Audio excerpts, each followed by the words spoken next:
Namaste everyone, welcome to CET NEET classes. Today we are discussing about atoms. We will go to the synopsis little bit, and this chapter is full of formulas, and you must be very thorough with all the formulas. Let us rewind it. You know all of them, and just rewinding the formulas is remaining. Okay? Namaste. So shall we start? Initially we don't want questions, we want synopsis. Yeah, it starts from different models, right? Thomson gave plum pudding model, right? He said that atom is like a fruit is positively charged, and the seeds are like electrons. Electrons are embedded in the form of seeds inside, and these electrons are negatively charged.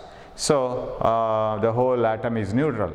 But alpha particle scattering experiment done by Rutherford gave a new idea that when alpha particles were injected into the very thin gold sheet,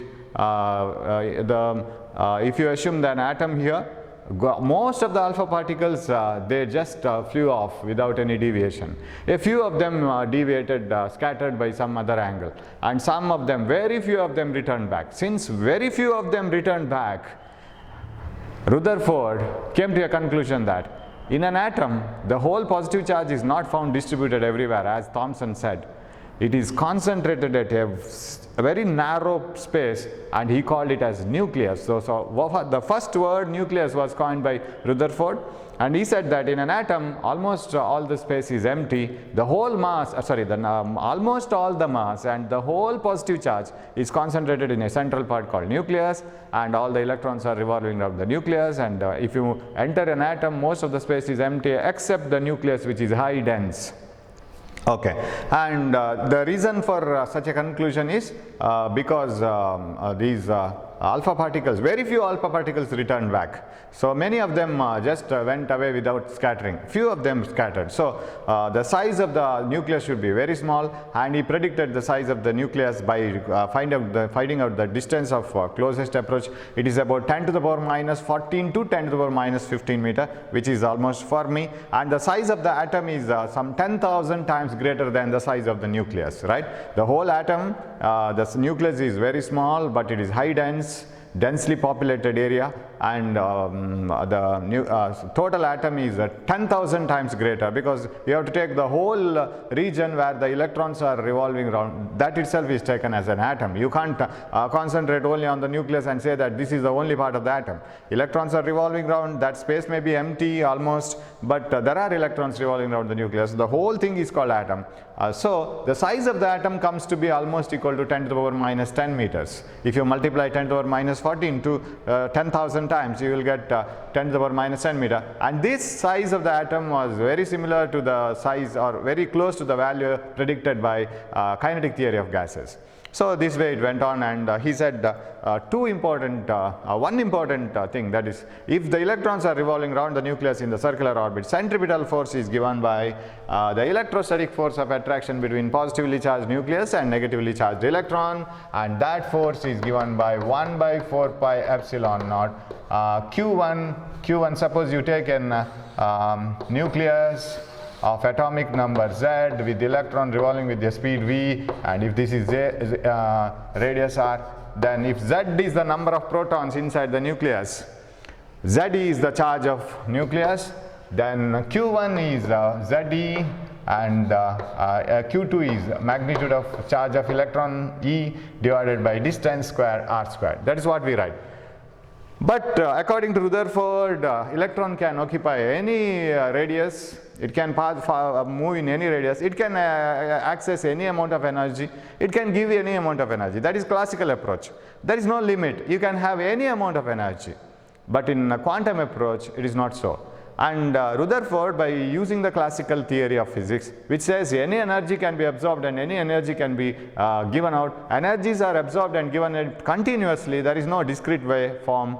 So he was not able, Rutherford was not able to give a clear explanation on the stability of the atom. Suppose an electron moving in a particular orbit starts losing energy, then it can lose any amount of energy, so it will start moving in a smaller orbit. Suppose it continuously starts losing the energy, its orbit becomes a spiral, and the orbit will be of shrinking radius, and finally it falls to the nucleus. And if electron falls to the nucleus, how come your model survive then? Your model is not a stable model. So atomic structure is not a stable one according to the explanations given by Rutherford. They couldn't, all those explanations cannot support how the atom is stable. So stability of the atom was not explained in Rutherford's model, and that point is taken up by Bohr, Niels Bohr, and Niels Bohr says that the whole atom is made up of nucleus, that is true, and electrons are revolving around the nucleus, that is also true, and the centripetal force is provided by the electrostatic force of attraction, that is also true. And finally he says electrons cannot revolve around the nucleus in whatever the way they can. There are some prescribed values. They can have only particular values of energy.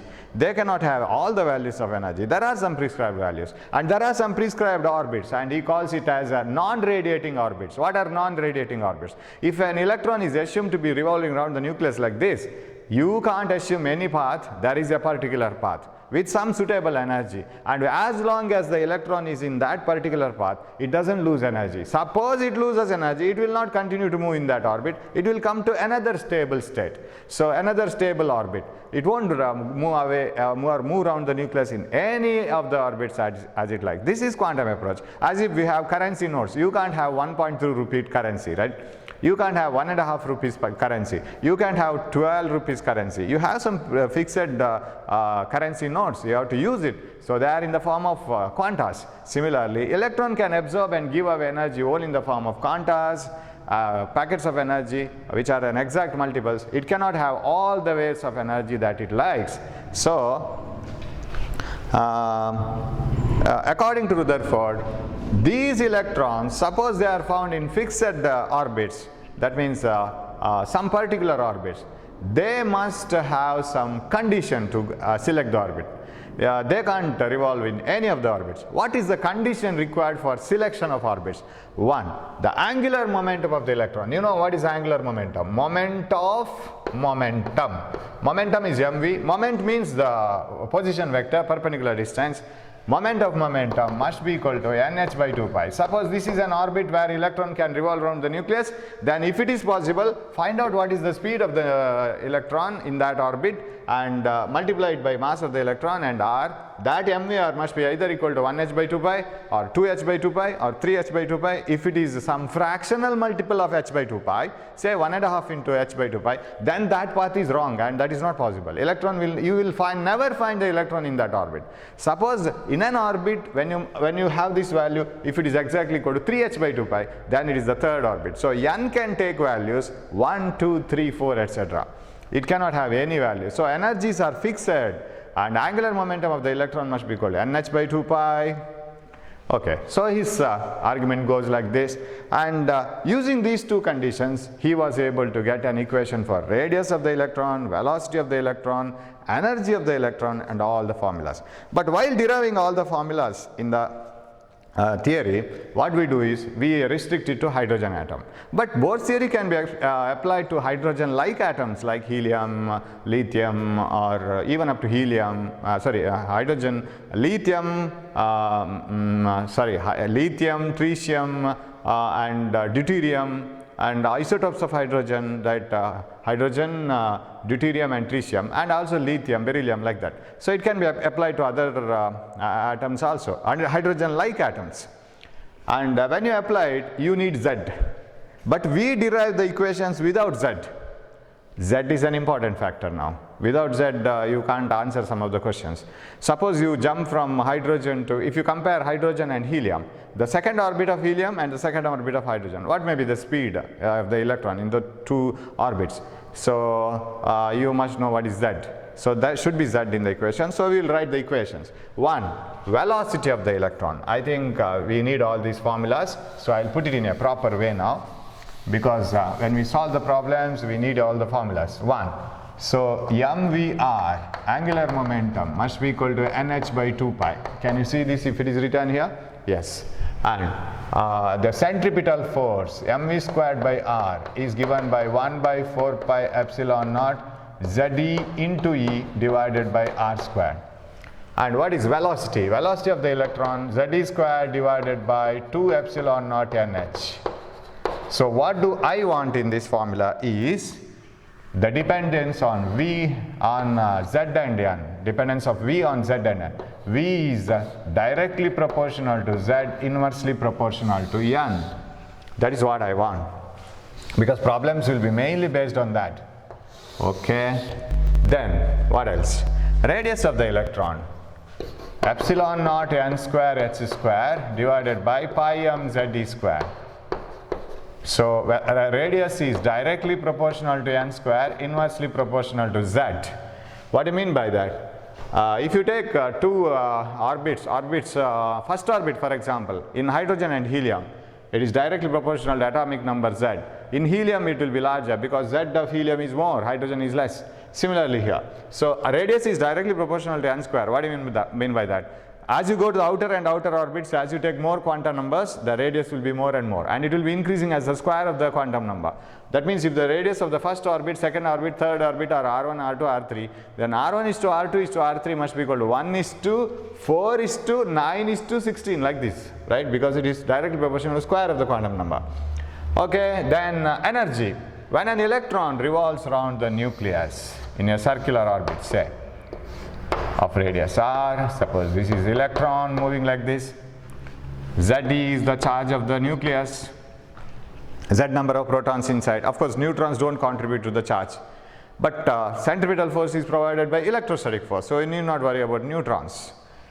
Now what is the energy? Electron will have two types of energy. One is kinetic, because it is moving, that is half mv square, and another is potential, that is negative. Why? Because the electron is bound to the nucleus. Now whatever the energy that we have now, when you are standing on the earth, is negative because you are bound to the earth, you can't fly off. If you want to fly off out of the earth, then you need some other energy which will support you and carry you away. You can't do that yourself. And if you have some other positive energy, you can overcome from this negative energy. You are bound to the earth, your energy is negative. As you go away and away from the earth, the negative energy becomes lesser and lesser, and you are free from the earth. You are getting, or you are moving away from the earth, or you are becoming free, more and more free from the earth. As you pay your money into the bank, suppose you have 1 crore loan, and you are bound to the bank. As you pay little amount of money to the bank, you become more and more free, right? You are lesser and lesser bound to the bank. Similarly here, this electron here will have some negative potential energy and positive kinetic energy. Sir, which is more out of the two? It is negative potential energy, right? So you have 10 lakhs rupees with you, but already you have 1 crore loan. So which is more? Loan is more. So you have already minus 90 lakhs of rupees, and you are bound to the bank because you have 10 lakhs. That is plus. So kinetic energy plus is less, potential energy minus is more. So total energy is negative for the electron. Because what do you mean by total energy is negative? It is still bound to the nucleus. It is still under the influence of the nucleus. And if an electron goes to the outer energy level, say n is equal to 2, what happens to its energy? For example, if you can remember the energy in the hydrogen atom, this is minus 13.6 electron volt. Energy in the closest energy that orbit, and here it is minus 3 electron volt, which is larger. This is larger because it is less negative. Here, minus 1 crore is a very dangerous condition, right? Minus 50 lakhs, okay, better, because you are more free now. So this is more bound, this energy is more, and if an electron wants to go from here to here, it has to absorb energy, and it absorb positive energy and make negative lesser, right? So this is more. So like this way. Now if you want to write the expression for the total energy, it is like minus 50 plus 100 is equal, plus 50 minus 100 is equal to minus 50, like that, right? Plus 50 minus 100 is equal to minus 50. This is the answer. See, these numbers are same. This is kinetic, which is less, and this is potential, which is more, and total energy is negative. So what is the potential energy of an electron revolving around the nucleus. Suppose if I write the total energy is, I think you can see this, minus z square e to the power 4m divided by 8 epsilon naught square n square h square. Minus z square e to the power 4m divided by 8 epsilon naught square n square h square. So what I can conclude, energy total, this is total, is directly proportional to z square and inversely proportional to n square. That is total energy. Negative, of course, it is negative. Now, potential energy out of this, it is same as the, it is double this. See, double energy. Negative itself is double, single positive. So, answer is a single negative. So, what is the potential energy? Minus z square e to the power 4m divided by 4 epsilon naught square n square h square. Of course, potential energy is also directly proportional to z square and inversely proportional to n square. Potential energy is minus z square e to the power 4m divided by 4 epsilon naught n square. Since you are dividing by a smaller number, this answer is more. What about kinetic energy? Kinetic energy is plus z square e to the power 4m divided by 8 epsilon naught square n square h square. I think you can follow this number and here. This is, so this the total energy is negative but same as kinetic, but negative, right? Total energy, total answer is same but negative, same as this one. So kinetic energy is 1 by 8, potential energy is minus 1 by 4 more divided by only 4 divided by 8 less. So when you add total energy is again my negative, right? So can I write the equation something like this? Total energy is negative. Total energy is negative, which is same as kinetic, right? Which is same as, which is same as kinetic but negative. But potential energy is double the kinetic. So, shall I write it like this? Potential energy is minus of double the kinetic energy, right? Is it so? Potential energy is minus, but it is double the kinetic, right? That's what you have to remember. And of course, energy is inversely proportional to n square and directly proportional to z square.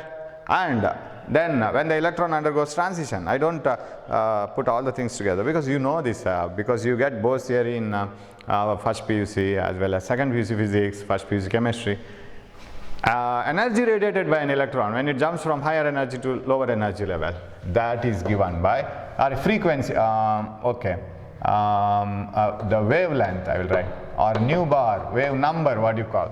Wave number means how many number of waves are present in a unit distance. For example, wavelength of a wave is say 0.2 meter. 0.2 meter if it is the wavelength of the wave. In 1 meter, how many waves can be accommodated? 5 waves, right, in 1 meter. 0.2, 0.2, 0.2, 0.2, such 5 waves makes 1 meter. So that is the number of waves. So 1 by lambda is nu bar is equal to Rydberg constant into 1 by n1 square minus 1 by n2 square. This is another formula. Reciprocal of wavelength, that is called wave number, Rydberg constant into 1 by n1 square minus 1 by n2 square, and Rydberg constant for hydrogen it is 1.09 into 10 to the power 7, or 1.0, okay, 09 or 07 something into 10 to the power 7, and its unit is meter to the power minus 1. Why? Because it is 1 by lambda. Reciprocal of wavelength, meter to the power minus 1. Okay, next one is, what is the Rydberg constant value? How did you get that? Actually, if you want to apply it for hydrogen-like atoms, you have to use this formula, z square e to the power 4m divided by 8 epsilon naught square h cube c.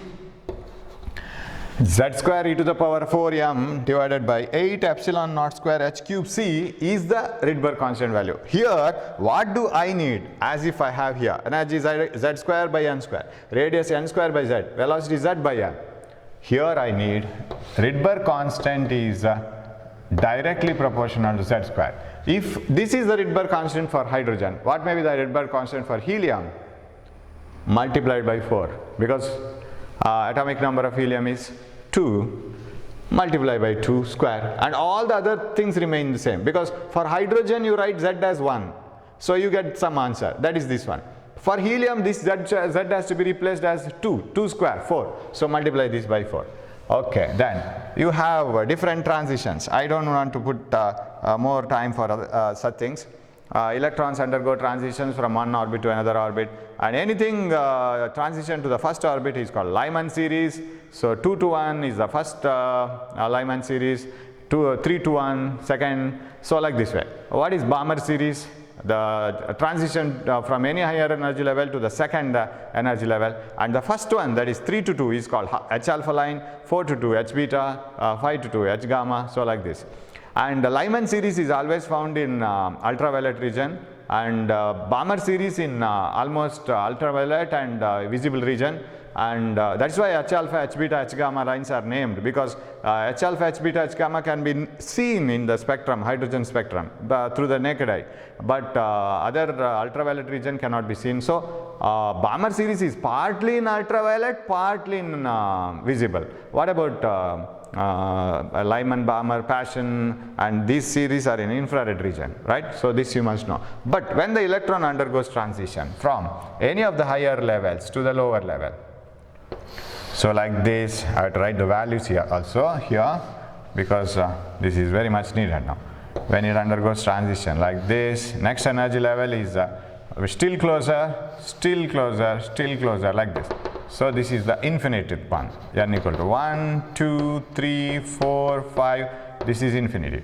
Because energy is inversely proportional to n square. So first energy, second energy level is by 2 square, third energy level by 3 square, like this. So when you go to the last energy level by infinity square, almost 0. So for example, in hydrogen, you know, the value is minus 13.6 eV. What about the energy of the next energy level? That is minus 3.4 eV.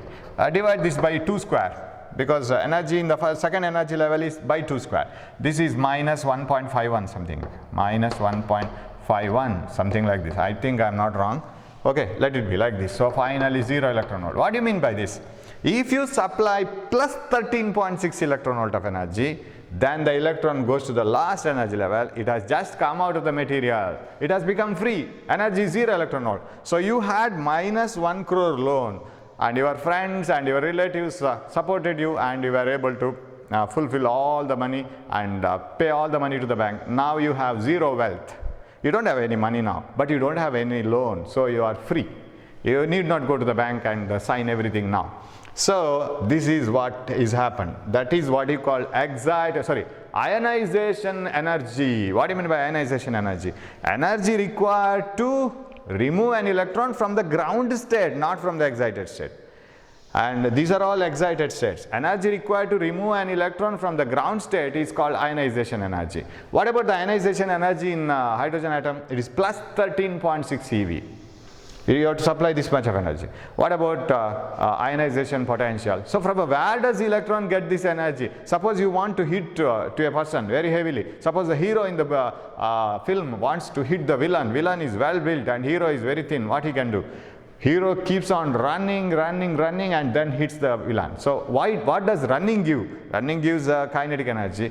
Similarly, if you want to kick out an electron in the ground state to the last energy state, outermost orbit, where it is almost free, it has come out of the material, then you need to supply plus 13.6 electron volt of energy. How will you do this? Very simple. You take a vacuum tube like this and connect 2 electrodes, one cathode, another anode, connect a battery and leave an electron from here. The electron straight away moves to the positive, a positive anode. As it moves, as it is attracted from, and as it is repelled from negative, attracted towards positive, its kinetic energy will increase. Now how much kinetic energy will it gain? That is given by the potential itself. Suppose this is a 3 volt potential, you know, the direct conversion. Any potential in volt is directly the kinetic energy in electron volt gained by the charged particle. Any charged particle accelerated through a potential difference of V volt gains a kinetic energy of same V electron volt. Right? Suppose 5 volt is the potential difference, 5 electron volt is the energy gain. Suppose I need an electron which is having an energy of plus 13.6 electron volt. Make that electron to gain an energy of plus 13.6 electron volt and go and hit to this electron. This electron absorbs that energy, goes to the highest energy state, becomes free. So what is the voltage needed here? Plus 13.6 volt. So potential difference needed to accelerate that charged particle so that we can make it free. That is called ionization potential. So energy required to lift an electron from the ground state to the outside the atom, or the last energy state, is ionization energy. Potential required to do so is called ionization potential. Okay. Now, when the electrons, then what is excitation energy and excitation potential? Excitation means you want to lift the electron from ground state or any other state to any other state, any lower energy level to higher energy level. If you want to lift an electron, that is called excitation energy. You can define it between any two energy state, but better you remember for hydrogen, right? This is minus 13.6, this is minus 3.4. At least the first energy state here. Can you tell me what is the excitation energy? Not ionization. Ionization means removing. What is the excitation energy between the first and the second energy state? That is minus higher energy level energy minus 3.4 minus of minus 13.6, that is equal to 10.2. You can check it. It is 10.2 electron volt. So if you supply an energy of 10.2 electron volt plus by giving a potential difference of 10.2 volt to the excitation that accelerating potential battery, this electron will gain 10.2 electron volt, go to the higher energy level, and here, and now its energy is minus 3.4, because already it was minus 13.6. Add 10 to this, it becomes minus 3.4. It is as if somebody have paid money to you and you have paid it to the bank and you have become little bit free. This is the first excitation potential. First excitation potential in hydrogen atom is 10.2. And another thing you have to remember here is, this is ground state, n equal to 1. This is the first excited state, n equal to 2, or second energy level directly. This is the first excited state and second energy level. What about this one? This is the, out of the excited states, this is the second excited state, third one. Third one is the second excited state, or it is the third energy level simply. And when the electron jumps from any of the higher energy levels to the lower energy level, like this. Remember, this is 1, 2, 3, 4, 5. Okay? When it jumps from 5 to 1, it is Lyman series first one. And what is the Lyman series last one? Infinity to 1. This is, 2 to 1 is the first one, sorry. 2 to 1 is the first one. 2 to 1. This is the first line, this is the last line. Remember, 2 to 1, lowest energy, lowest frequency, because energy is equal to h nu. As you have energy, accordingly frequency. If energy is more, frequency is more. But 2 to 1, this is the highest wavelength, remember, in Lyman series. In Lyman series, all the transitions are to the ground state, 1. So this is the lowest wavelength, lowest energy and lowest frequency and highest wavelength. What about infinity to 1? Infinity to 1 is highest energy, highest frequency, but lowest wavelength. You should be very clear in this. Okay, so energy lowest means wavelength highest. And another thing is, when the electron jumps from any of the higher energy states, suppose an electron is excited to the fourth energy state, say, how many transitions it can make? 1, 2, 3, 4. It can make a transition 4th to 1 directly, 4th to 2, 4th to 3, and 3 to 2 then, 3 to 1, right? And 2 to 1. Any other possibility? 1, 2, 3, 4, 5, 6. And if you want the answer, how many transitions are possible I'm talking about? And all the transitions may not occur, but possible.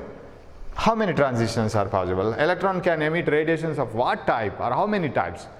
Then what you can do is, if it is in the fourth energy level, add the remaining numbers, 3 plus 2 plus 1. If it is in the fifth energy level, 4 plus 3 plus 2 plus 1, 7, 9, 10 transitions. If it is in the third energy level, 2 plus 1 transition, right? If it is in the third energy level, third to 1, third to 2, 2 to 1. These are the only 3 possibilities, because 2 plus 1. So whatever the number you have, in which energy level it is, add the remaining numbers. You can use some of the natural numbers formula, but we have to put n equal to 1 less. This one, 3, if it is in the 4th. If it is in the 11th orbit, put 10 as the number. 10 plus, 9 plus, 8 plus, so like this. Okay. Anything else you want? And I will get the questions, then by that time I will explain it, right?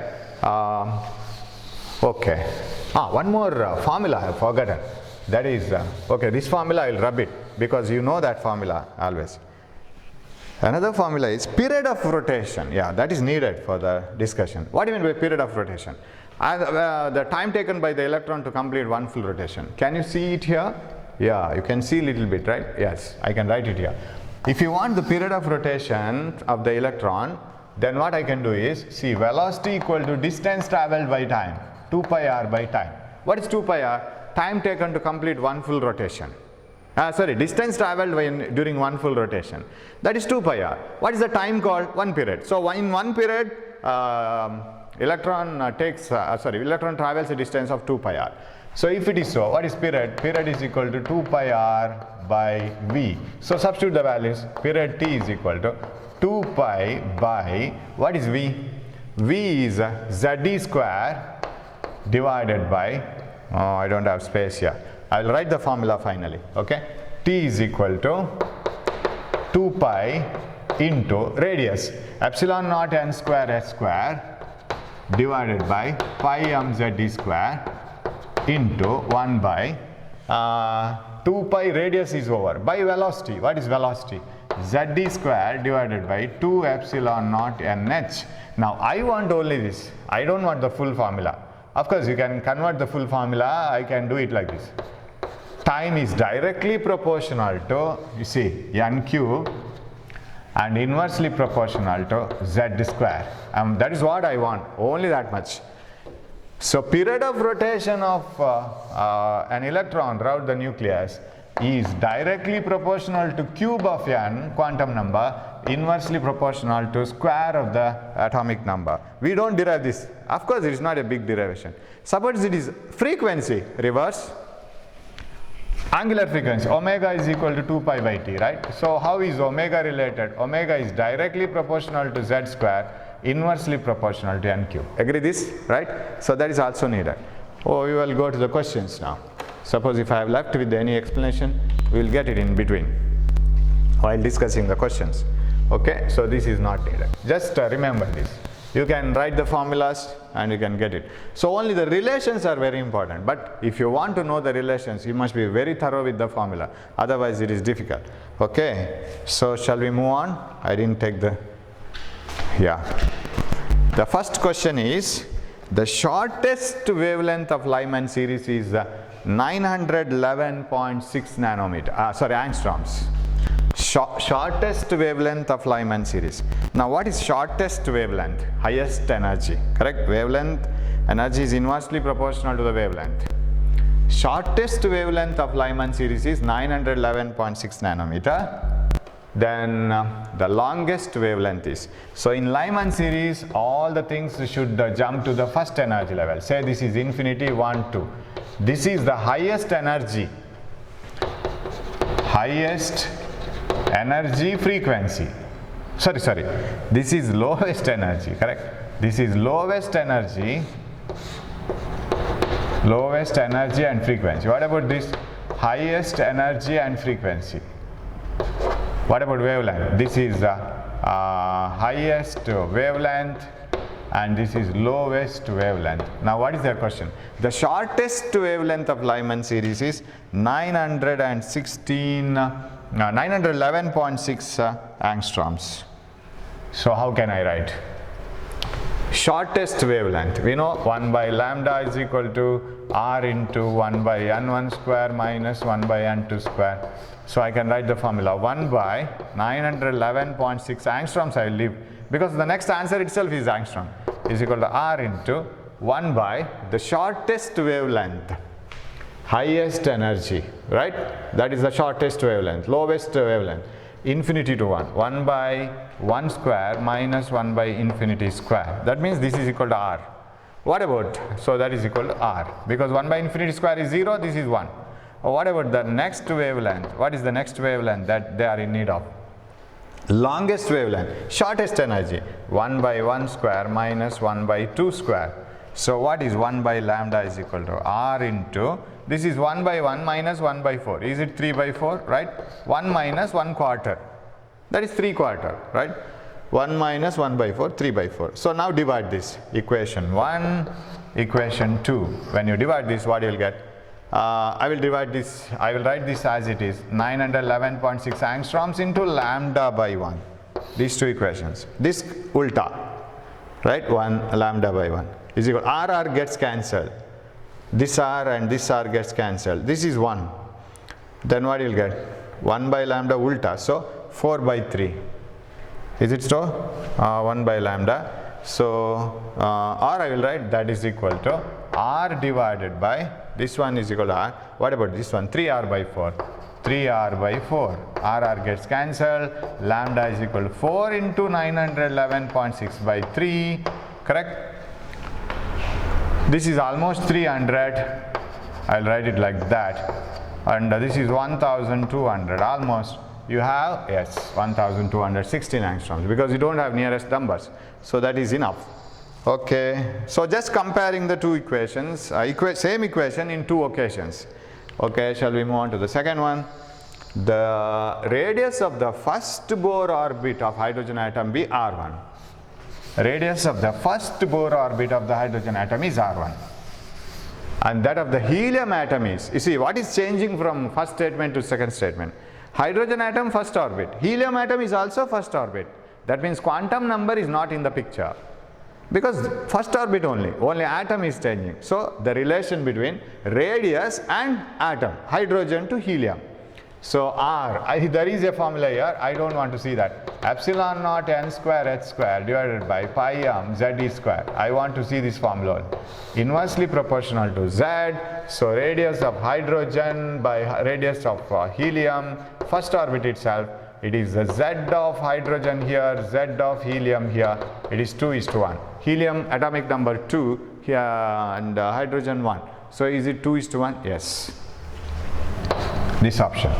Correct? Radius of first orbit of hydrogen r1 and first orbit of helium. Only orbit is changing.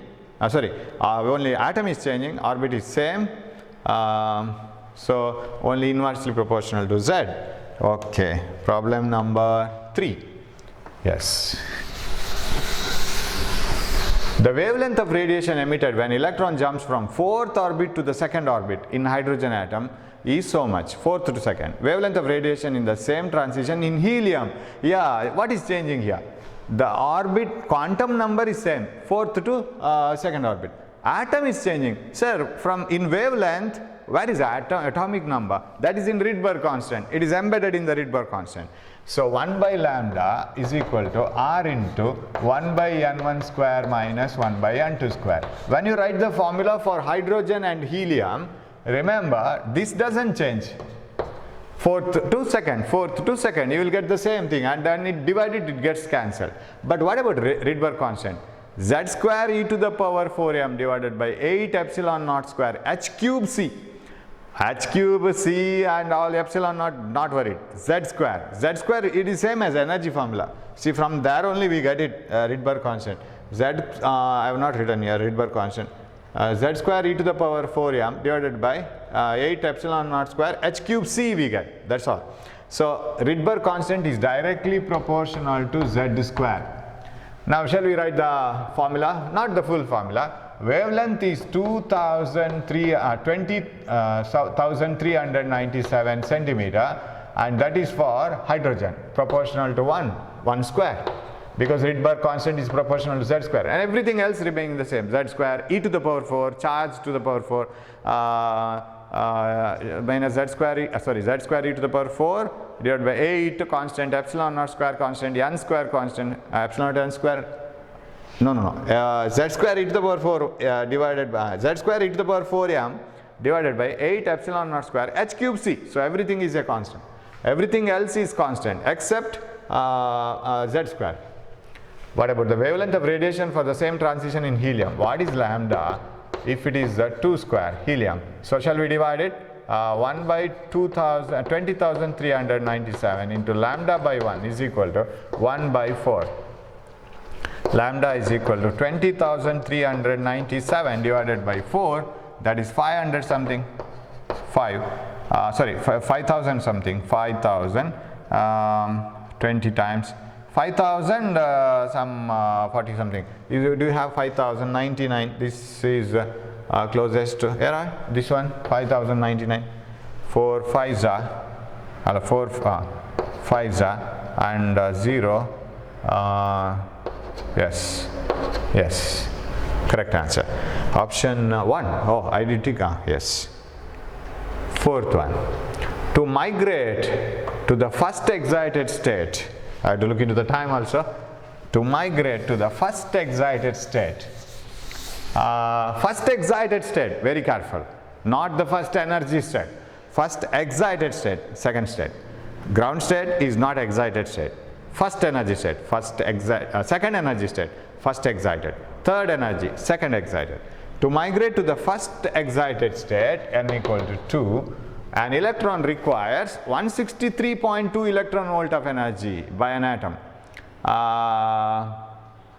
Then the name of the atom is, you have to find out that Z then, Z, atomic number. Once you get the atomic number, you can get it. Now, okay, if it is so, right, you have to go for in two steps. Now, you know that in an hydrogen atom, this is 13.6, right? Ground state energy. And this is minus 10 point, not 10, minus 3.4, 10.2 more. So like this.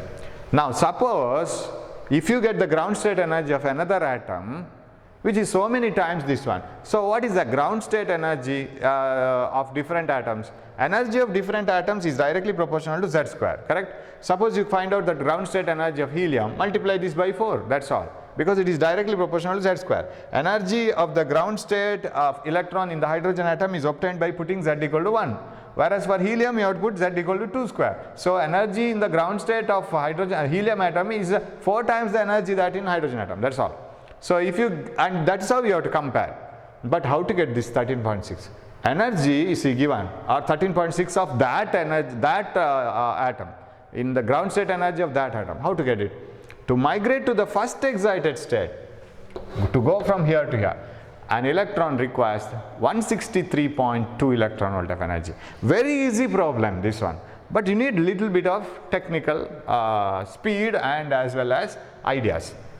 I will take the energy in the ground state as E minus E. Energy in the next energy state is minus E by 2 square, isn't it? Now that difference is given to be 163.2. Right. Am I right? This difference, of course, this is not the atom now. That difference is 163.2. This is E by 4. Now when you take the difference, you should get 163.2. Now you get E. That means the ground state energy of that atom. Once you get E, find out how many times it is greater than 13.6. Suppose it is 4 times greater, atomic number 2. Why? Because energy in another atom of Z equal to 2 will be 4 times greater than the energy in the hydrogen atom, Z square. Right? So that's how we have to do. So we will do that. Higher energy minus lower energy is 163.2. This is plus E. E minus E by 4 is equal to 163.2. Now everything is in electron volt, right? E minus E by 4 means 3E by 4, correct? 1 minus 1 quarter, 163.2. What is E? E is equal to 163.2 into 4 divided by 3. Shall I cancel it? Since it is an entrance exam problem, you must be able to divide it sometimes. 5 times 15 and 4 times multiplied by 4. 16, 17 and 21. This is the energy in the ground state of that atom. So instead of 13.6, I have minus 217.6. Now how many times it is greater than 13.6? because if you put Z equal to 1, you get 13.6 for hydrogen. By putting Z equal to what, you will get minus 217.6. So we will divide it. 217.6 divided by 13.6. See, 10 times itself is 136. 20 times is it almost 16 times? You can divide it. You can divide it by 2 and all. You will get the answer 16. That means Z square is 16, not Z. What is Z? Z equal to 4. Did you get that now? If you put Z equal to 4 here, total energy, you will get 16, 4 square. 16 times 13.6 is 217.6. That means that Z is equal to 4. Z equal to 4 means hydrogen, helium, lithium, beryllium, right? Lithium 3, helium 2, beryllium 4, atomic number 4. So option is the fourth one. Yeah, it is getting late and we will go to the next video and then we will continue. We will have still some more questions. Okay, thanks for watching the video. Don't waste the time. We will come with another video. We will continue the questions. Thank you.